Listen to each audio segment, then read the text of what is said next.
দাদা মাঠা ফুলে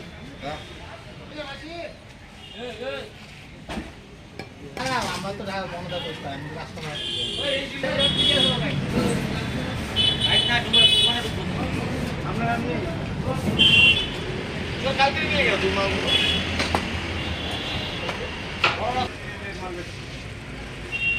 বাজারের সমস্যাটা 2006 থেকে শুরু হয়েছে। এর আগে আমরা কোনো সমস্যা আসছিল 2006 আমরা প্রথম নোটিশ পাইছি বাজারে যে আমরা একটা অবৈধ জায়গার মধ্যে বয়ে রয়েছি, যে জায়গাটার মালিক রণজিৎ দেববর্মা এবং তার যারা রিলেটিভ আছে তারা। ললিত দেববর্মার হচ্ছে তাদের দাদু, সেই ওয়ারিশ সূত্রে তানে কেস ফাইল করছে কোর্টে, তানে কেস পাইছে এবং জিতছেও। তো আমরা যারা এই বাজারের সাথে দীর্ঘ 50 বছর ধরে জড়িত, আমরা বাবারা বা আমরা দাদুরা এই বাজারের সৃষ্টি করছে। তো তত সময় থেকেই আমরা বংশানুক্রমিক ব্যবসা আমরা করে আইতেছি। কিন্তু যে সময় এই কেসটা আইছে তখনও আমরা মানে চেষ্টা করছি বাজারটা রক্ষা করার লিগে, কারণ ইয়ানে তো কোনো ব্যক্তির বিষয় না, ইয়ানে মানে সমষ্টিগত সবারই ব্যাপার। ইয়ানে 200-250 মানুষের জীবন জীবিকার ব্যাপার। যেন 103 জন আছে ভিটের মালিক, প্লাস আমাদের মাছ ব্যবসায়ী, সবজি ব্যবসায়ী, খোলা যারা দোকানদার আছে, মাংস ব্যবসায়ী, এরপরে ভাড়াটিয়া আছে কিছু যারা অস্থায়ীভাবে এখানে ব্যবসা করে তারা জীবন চালাইতেছে, সংসার চালাইতেছে। তো এই কেসে যে সঙ্গে আমরা পড়ে গেছি, আমরা লাস্ট 9 তারিখ আমরা নোটিশ আইছে হাইকোর্টের 2nd ব্রাঞ্চের থেকে, যে আপনারা জায়গাটা খালি করেন, নাইলে আপনারা আইনের আওতায় অ্যারেস্টও হইতে পারে।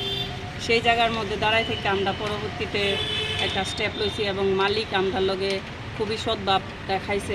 রণজিৎ দেববর্মা উনি আমরা সাথে দেখা করছে, মিট করছে এবং উনি কইছে যে আপনারা বাঁচবেন, আপনারা মরতেন না, আপনারা লিগে আমরা চিন্তা করুন। এখানে আপনারা যে জায়গাটার মধ্যে এখন আসেন এই জায়গাটা আপনারা খালি করে দেন, খালি করে দিলে ওটার মধ্যে আমরা একটা বিল্ডিং ফ্ল্যাট করুন প্লাস মার্কেট করুন। এটার মধ্যে আপনারা যত সামান্য একটা লাভ নিয়ে সেরা আমরা আপনারা ব্যবসা করার লিগে জায়গা দিন, দোকান দিয়ে দিব।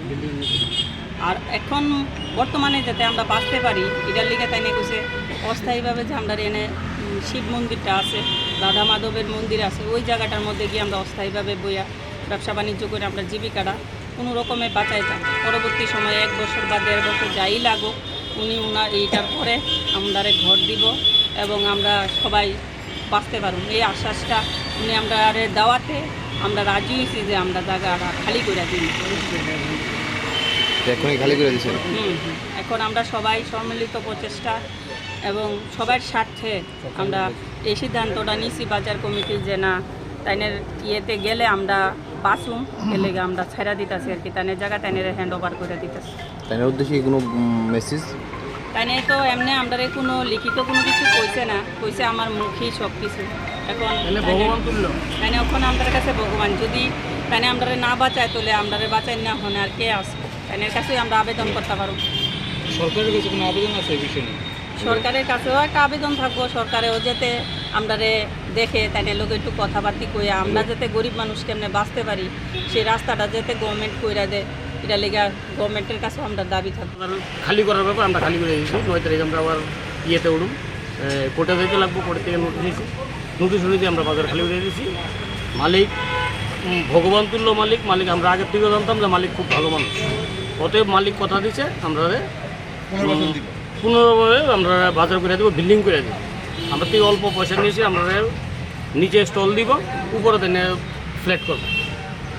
আমরা এখন বর্তমানে আমরা এখানে শিব মন্দির, রাধা মাধব মন্দির আছে, এখানে আমরা শিব পেয়া তাইনের জায়গাতে আমরা এখন আপাতত শিব পেয়া 2-3 বছর যাই লাগে বিল্ডিং করতে, আমরা এখানে অস্থায়ীভাবে ব্যবসা করবো আর কি।